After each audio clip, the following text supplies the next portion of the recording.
Welcome to the Rich Relationship Podcast with Gil and Renee, where amazing things happen. Our goal is to help build, repair, and restore healthy relationships. Our primary focus is on the marriage relationship. However, the topics are applicable to the relationships that we value most. Remember, we're stronger together. Let's grow. We thank everybody for tuning in to this episode of Rich Relationships. The last episode we did was on change, and as everybody knows, we are constantly going through a state of change. But along with change, there's one change that we're making right now is we're getting a little bit smarter about finance. What you going to say? It's episode 25 of the Rich Relationship Podcast with Gil and Renee. 25, but we got a treat for y'all. Yes, we have we do. A professional. Yes. Coming on to the show to help out with us to get some understanding as it relates to finances and investing and our relationship with money, because we know everybody knows that this human relationship is not the only relationship that is important. Yeah. We have one with money. Yeah. So we're going to be talking to Tony Elion Jr., and he has an awesome story. He's kind of connected to it as a brother in arms, so we're going to let him talk about that. But we're going to be talking about that next on the episode of Rich Relationships with Gil and Renee. Coming up next. Stay tuned. Well, Tony, we really thank you for joining us on this episode. We really appreciate your time. And I'm not going to talk because they hear me talk all the time. I want them to kind of know a little bit about Tony Elion and what your story is. You have an awesome book. I'll let you talk a little bit about that. And we're going to jump into just a conversation. So why don't you tell our listeners a little bit about your story, because me and Renee heard it and know it a little bit, but why don't you tell it in your own words? All right, awesome. Thank you guys for having me. I really do appreciate you inviting me in this platform. So my name is Tony Elion Jr. I am an author, student, a veteran. I'm getting ready to graduate from law school in about, 5 or 6 months. So my big thing was when I decided to get out of the military and transition back to the civilian sector, I decided, I didn't want to be working until I was 70 and 80 years old. I needed to figure out how to invest. So I used my GI Bill to pay for school. And I knew that if I used my GI Bill to pay for school, it would afford me the opportunity to take whatever scholarships that the school gave me, and I could invest those. Once I got my scholarships, I invested, each semester, the scholarship refund, and over the course of 13 months, I accumulated $300,000 in the stock market. Wow. Awesome. And scholarship refunds, most students, college students, are usually end up doing some fun stuff with that. What gave you the idea to be a little bit more savvy about some refund money coming? Because most of the time people are clubbing and having fun. And shopping and going to trips. What made you decide to do something different? Because that's a great question. I'm older. When I decided to go to law school, when I decided to go to military, I was about 30 years old. I think I actually shipped out when I was 31. So by the time I got out of the military, you're 35. All of those things, that the clubbing and the shopping, and I had done all that. So before I went to the military, I think I was about $250,000 in debt, meaning I had a house. Actually, I had 2 houses. I had 2 condos. I had a Mercedes-Benz SLK 320. I had property down in Florida for just, vacation, all of this stuff. But I was working 7 days a week, 16 hours a day. Right. For the stuff. Yeah. I mean, it felt good. Did you good. have the stuff, or did it really have you? Oh, the stuff had me. Yeah. Oh, the stuff had me. When I tell you, it felt good pulling up to the stoplight and, letting the top down on my Mercedes and, everybody's looking, felt good. Mm-hmm. What didn't feel good was the $700 a month car note. That, yes. And the worst part about the situation was that I was making, at this point, because I was working at a hotel, I was making about $750 an hour. Mm-hmm. And then I would leave that job working overnight and go work as a substitute teacher in the daytime. You make about $100 a day. So I'm literally just living check to check. And once I got out of the military, because that was a proponent for me going to the military, I had to get my finances in order. Right. So I sold the Mercedes. I rented out one of my properties. I got rid of the one in Florida was a timeshare. I got rid of the timeshare, and I went to the military because I was like, if they're going to pay me a check and take care of my utilities and take care of my health insurance, I can get my life back on track. Wonderful. Right. So I did that. I needed to just readjust and get my finances in order. So once I got out and I had this money coming in from those scholarships, we've already done the partying. We've already done the Mercedes, the sports cars and the houses and the furniture, and we've done all that. Right. It didn't work out. You need ownership. You're trying to pay these things little by little, week by week, year by year, and all this interest is adding up. You're just, I didn't want to be in that cycle again. So I said, I'm going to do something I haven't done. I'm going to try investing. That way, if I put this money here, I'll at least own the stocks, and over time that'll grow. I had no idea it would grow so quickly. Right. I didn't plan on that, but that's what got me, to avoid falling in that same pitfall. I had already been there and I didn't like it at all. And that's a unique story that it grew really quickly. And you have an awesome story about how fast something can grow. Can you tell our listeners that quick story about your Amazon stuff?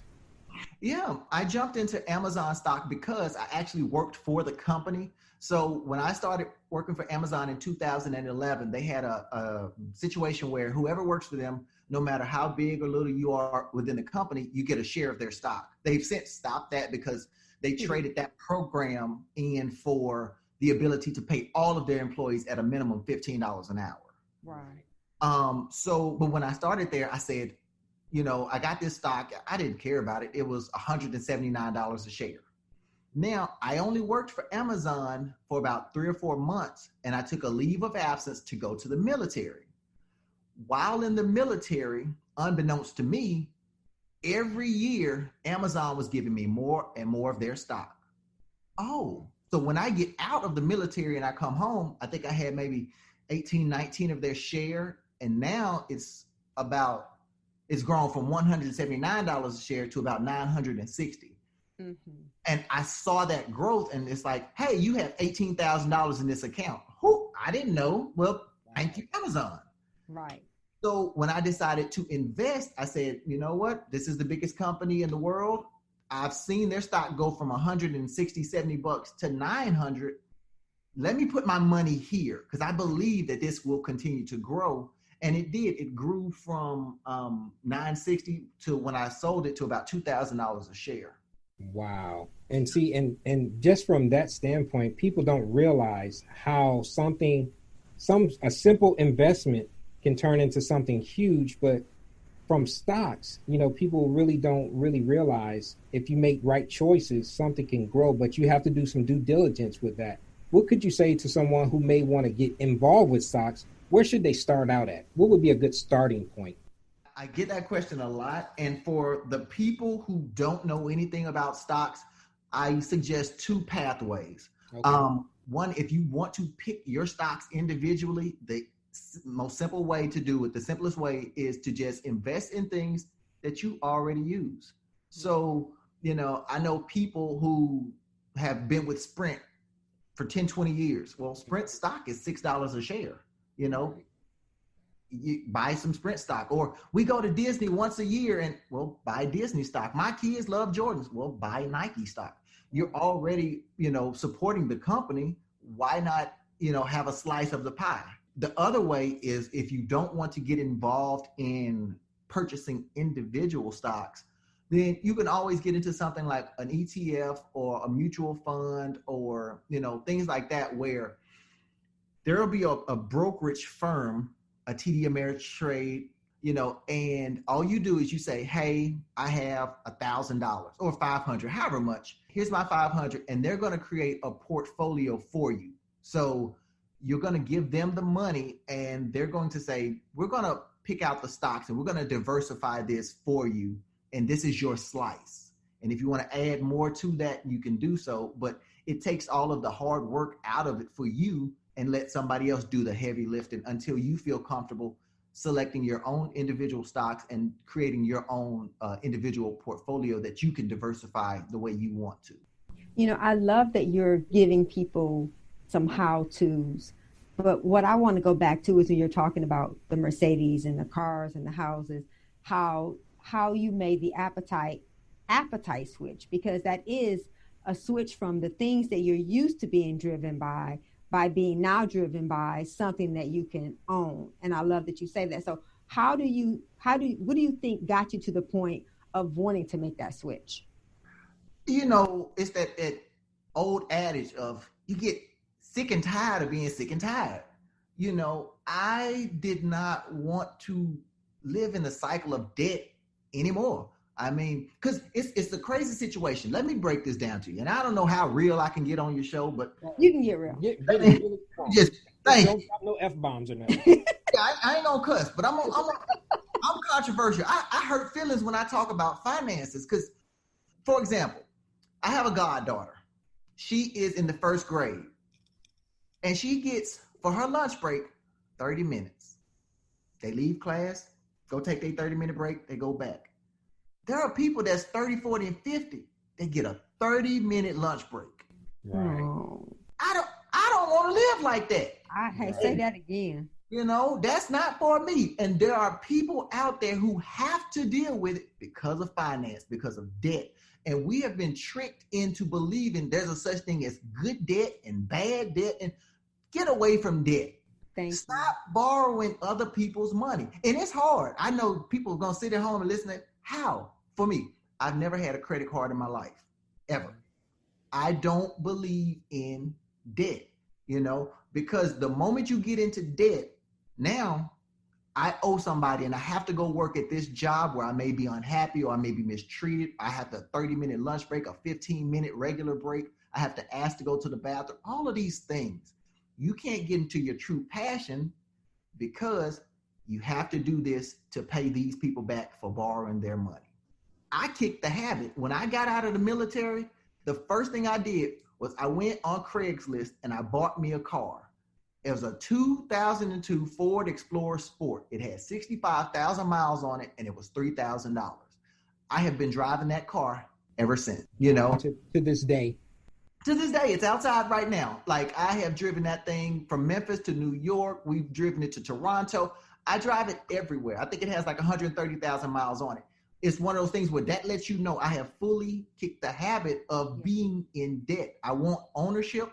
I want control, because one thing about having hundreds of thousands of dollars, and the goal is to have $1 million, to go way beyond. But when you sit across the table from somebody, say, for example, I'm in law school. If I sit across the table from somebody who's trying to offer me a job at a firm, well, you got to really bring it, because you're not just interviewing me, I'm interviewing you. Yeah. Right. You don't, I don't need you. You need me. I can start my own law firm. Right. Like, the money is no longer the motivator. And the more money you get, the more you realize it's just a resource. It is. It just frees you up and gives you more freedom to do what you want to do and play life by your rules. Good. What you're saying, it would be great to hear that when you're young. But to people who are older, I think it's important that we realize that what you're saying is that, we said it earlier, you don't own your stuff, it owns you. Oh, absolutely. Most people, for example, most people get into the cycle of buying a mortgage or getting a mortgage. And I talk about this in the book. People don't even know what a mortgage is, generally speaking. Mortgage is a French word that was created, and the actual literal translation of mortgage is death pledge. So the idea behind a mortgage was, if you are the bank and you see these people who don't have the money to buy property, to own things, then what we'll do is we'll loan them the money. We'll give them this death pledge, because if the actual expectation of life is 50 and they're going to get this death pledge around 30, and we say we'll give them a 30-year mortgage. By the time they get close to paying it off, I'm a farmer. I'm I make horseshoes, whatever I do, this is hundreds of years ago. I'm some form of an artisan. By the time they get close to paying this death pledge off, they die, it goes back to the bank, and the bank starts the cycle again. It was never intended for you to get to a point to pay this off. Now, people are living longer, they're living to their 70s, 80s, but here's the problem.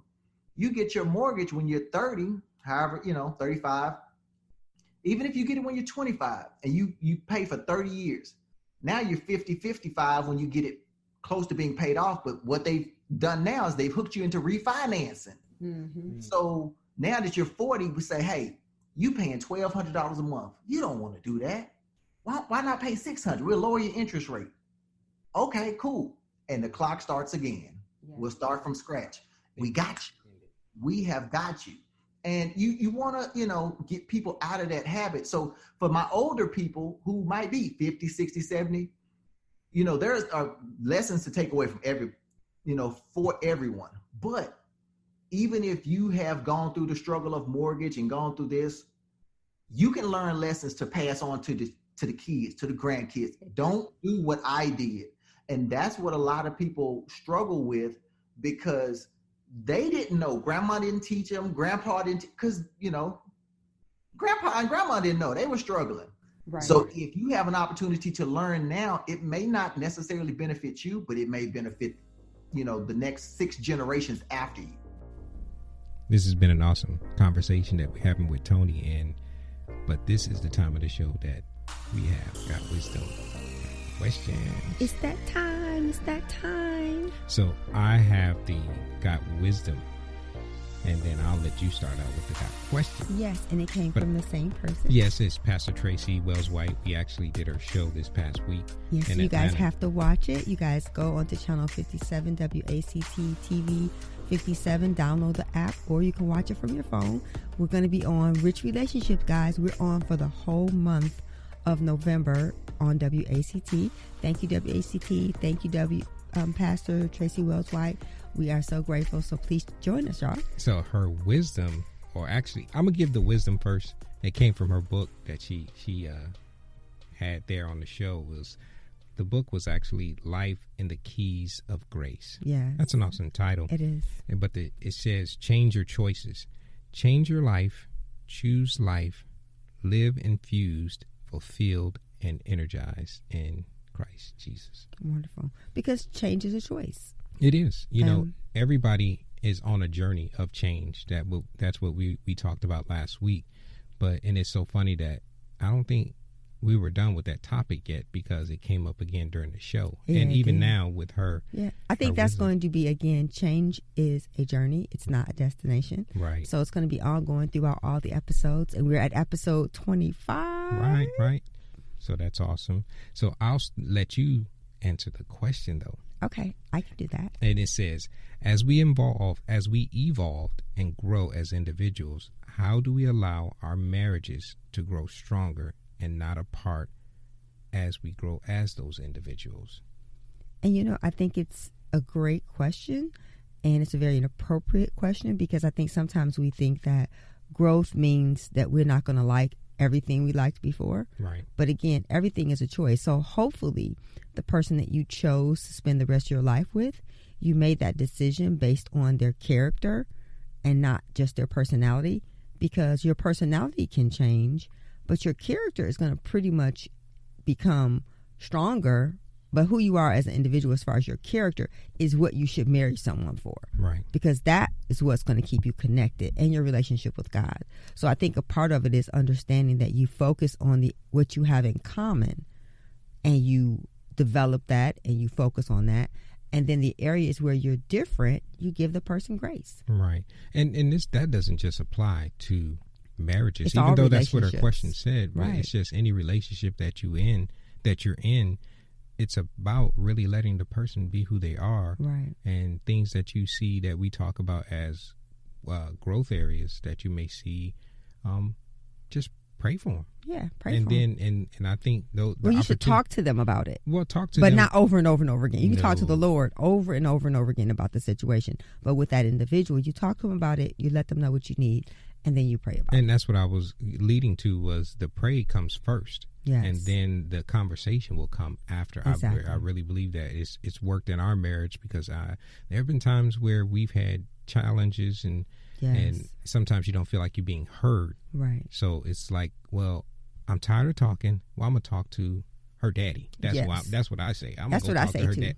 I do the same thing. I'm gonna talk to his daddy. And then it's amazing how the opportunity comes to have a conversation to where it can lead to growth. And that's because what you we're have all to, about. the person's heart has to be prepared to receive what you're going to say. It's not just about you being heard. It's about the person listening. Right. In order for them to listen, their heart has to be attentive to what you're saying. Right. And so that's Got Wisdom, Got Questions for this week. Again, if you ever want to send in questions or even reach out to us to give questions and or even give words of wisdom, you can reach us at our Gmail address at richrelationships.us@gmail.com or the website. You can reach us at our website at www.richrelationshipsus.com. And we would love for you to be a part of our community and send in your questions and send in your wisdom, because what you have to say matters and it might impact someone else's life. It definitely will. Got wisdom? Got questions? Gil and Renee Beaver's over 30-year relationship is the genesis for the Rich Relationship Podcast, which is designed to empower individuals with the tools, principles, and the community needed to unpack ourselves, our past, and our preconceived notions associated with relationships.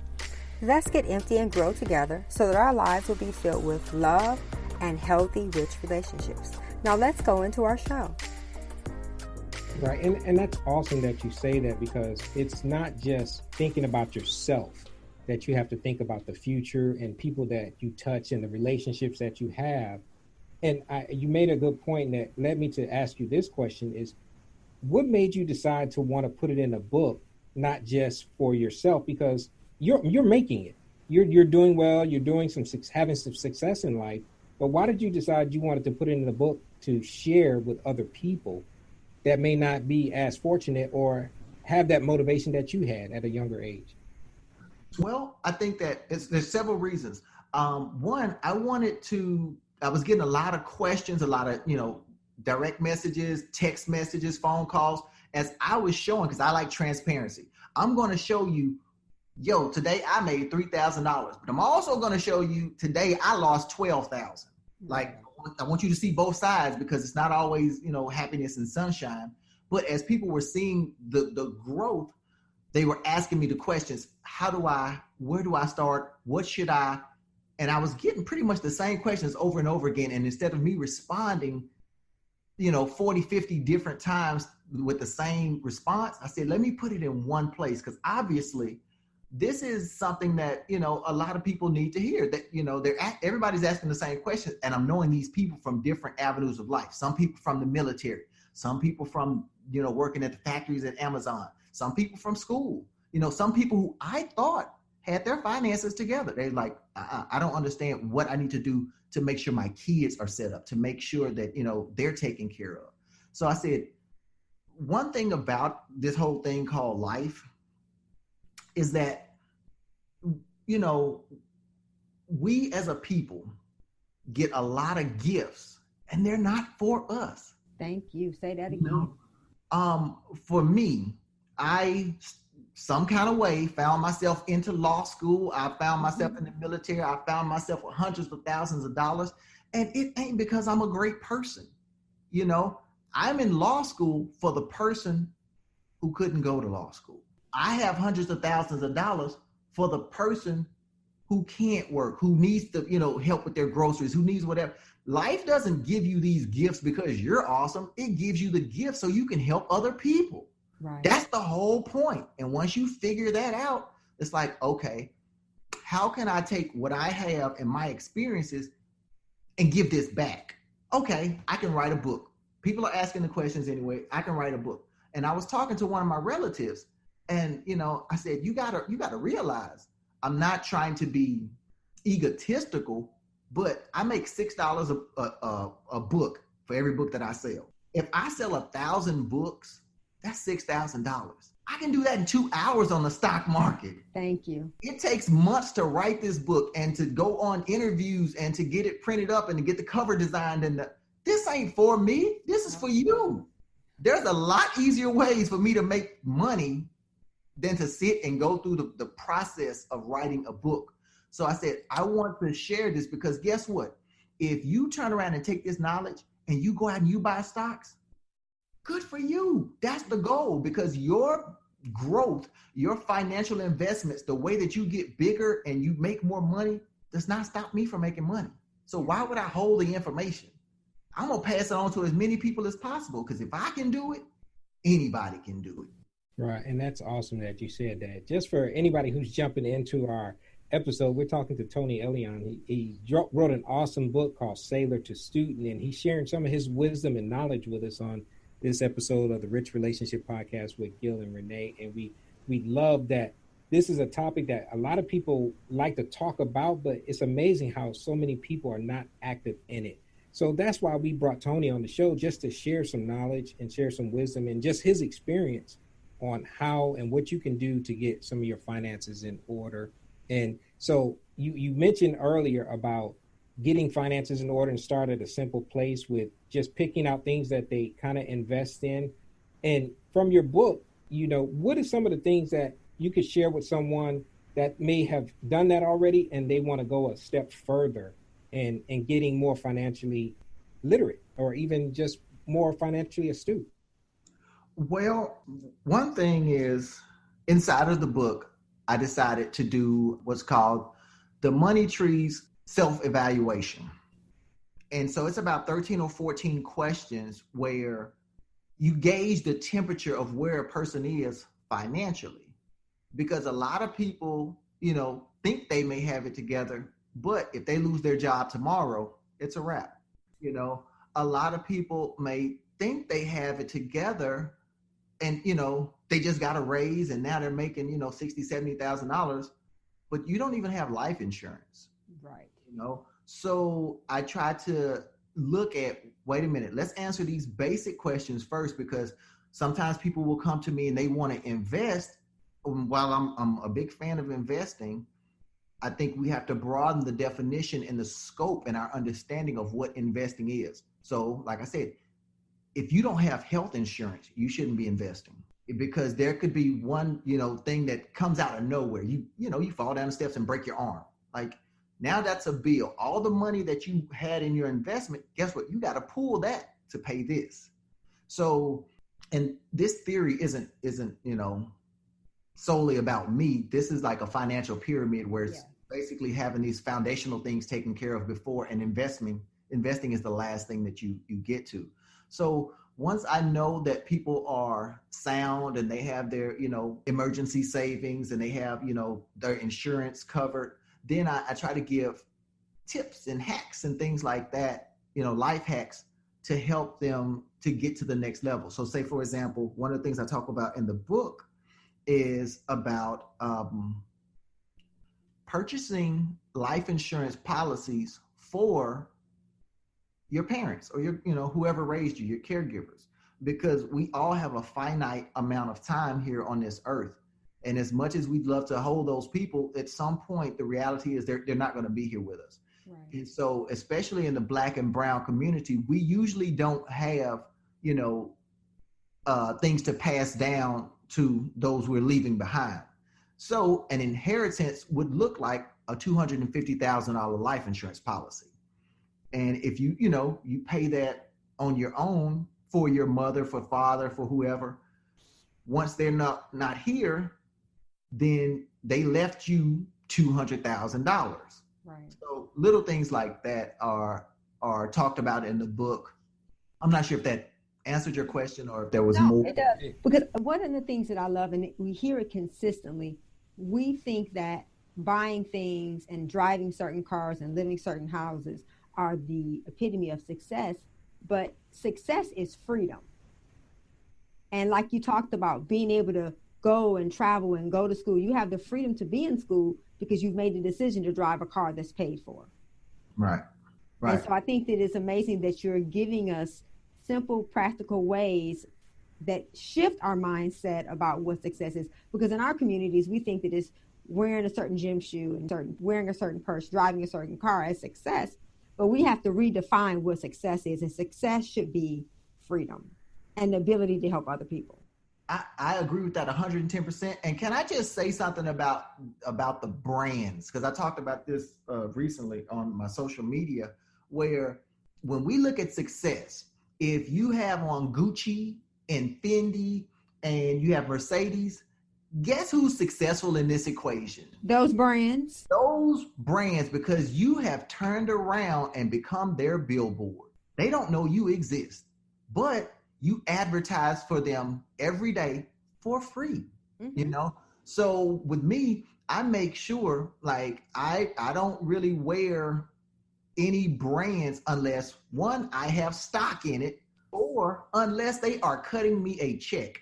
You will see me in a Penn State hoodie or a Penn State hat because every semester they give me $25,000. That's right. Wow.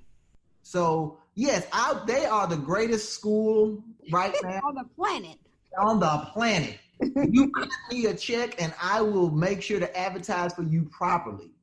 You know, with the Navy, since I have left, has given over 200,000 because my first degree when I left the Navy was a master's degree that, you know, that's when I learned about how the GI Bill worked. After I got the master's degree, 2 days later, I started law school. So that's 4 years of schooling, you know, that they're paying for. You will see me in Navy gear. The Navy is one of the best things that's ever happened to me. They cut me checks. That's right. Know? Now, do I actually believe in the Navy and the military? Yeah. All Yes, that, but outside of it, it's that free advertisement. Fendi doesn't cut me a check. Nike, they don't pay me. I don't have their stock right now. So until I do, I'm not giving them free advertisement for what? You know, I've been to 36 countries, and you know, as Black people, we are influencers. Yes, If we are. we wear Timberland, if we wear, you know, Coogee, if we wear whatever brands that are hot right now, I wear suits most of the time, so I don't know what's actually fashionable, you know, in the urban spectrum. But I've been around the world and I see, wait a minute, he looks like T.I. or he looks like Kanye West or Jay-Z. Exactly, because they're watching the videos, they're watching what we do. And so it's like, okay, we're the trendsetters. Yes. Why are you advertising for free? That's why FUBU was such a powerful thing. If it was for us, by us, and we're advertising, cool. Right. But a lot of these other, you know, advertisers or these companies, they don't give back to our community. They won't even, you can't even go into a Black community, you know, in Atlanta or Compton or wherever and see a Gucci store. You got to go to the suburbs to get that. And if you're not investing in my community where we can grow financially and have jobs and be, you know, equal to what we see in the suburbs, then why would I turn around and support that by buying it and funding, you know, your summer home? Right. And so we wanted to give all our listeners the opportunity to link up with you and connect with you. If they want to hear some more about your lessons in the book, how can they reach out to you and get in touch with you or even acquire the book? How can they make contact with you? Oh, yeah. So you can, my social media is my name, Tony, Tony, Elion, Elion Jr. So Tony Elion Jr. is my Facebook. That's my Instagram. That's my website. You can reach me at any of those outlets. And if you were interested in the book, there's an ebook and a regular book. It's exclusively on Amazon.com. So you can go to Amazon.com. It is available November the 11th, Veterans Day, and you can pick up a copy of the book. And if you, like I said, if you have questions outside of that, feel free to reach out to me. I'm most often available unless law school kind of gets in the way. This whole law school thing. Yes. But yeah, I'm usually available, and I'll get back and try to answer whatever questions you may have to you know, help as many people as I possibly can.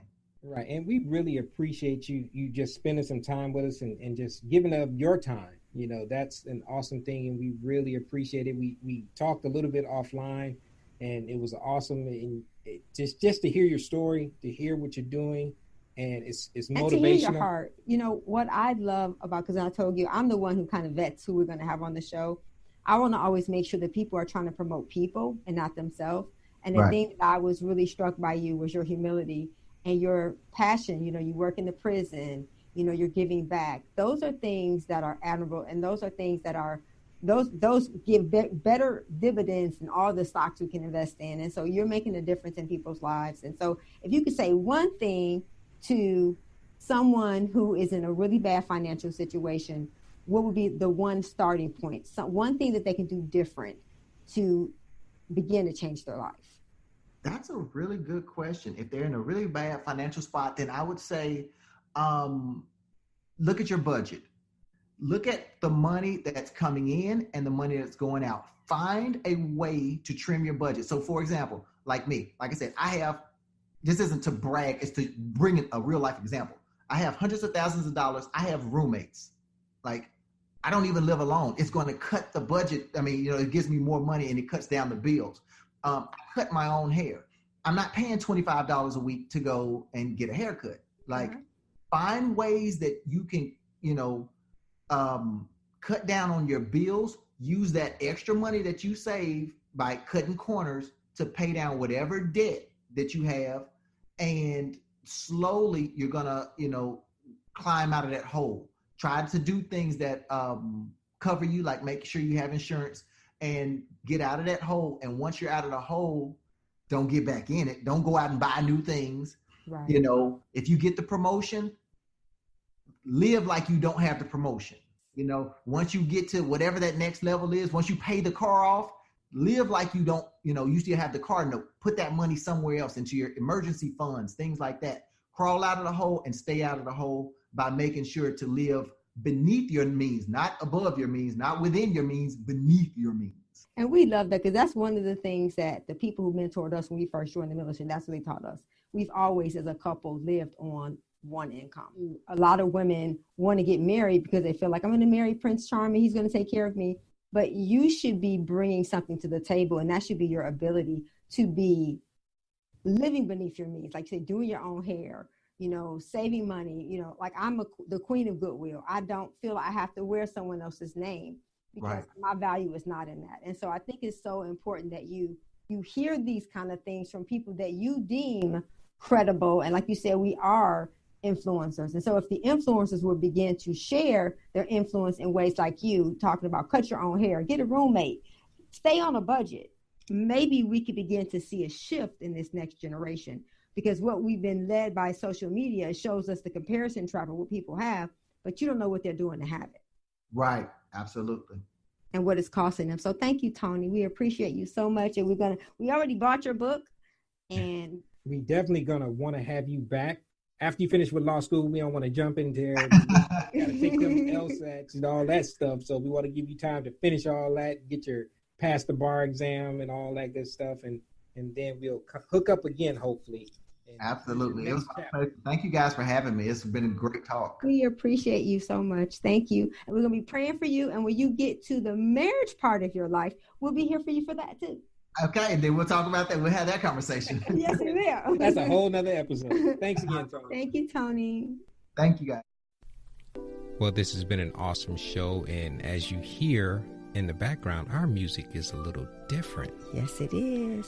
We met an awesome... We're changing. Well, changing, but this is a opportunity that we met someone during the taping of the show that was amazing, and we both fell in love with her music. Yes. And you want to introduce who it is? Her name is Cicely Mason, and when I tell you that she has a unique expression of worship, you can hear that in the background. Yes. And if you guys want to get her music, you guys can go to her Instagram page, which is The Real Cicely Mason at Instagram, and then she can help you to get a copy of her CD. Because she sent it to us pretty quick. Yeah, we got it really quick. It's just amazing when you meet people who are using their gifts and their talents to help others and to build the kingdom. And so this has been a great opportunity to help us to learn about how to begin investing our money and trading our money and not just spending it and consuming it. Because it's going to bless somebody else, just like we hope this music is blessing you. We'll see you guys next week on the Rich Relationship Podcast with Gil and Renee. Enjoy. Bye.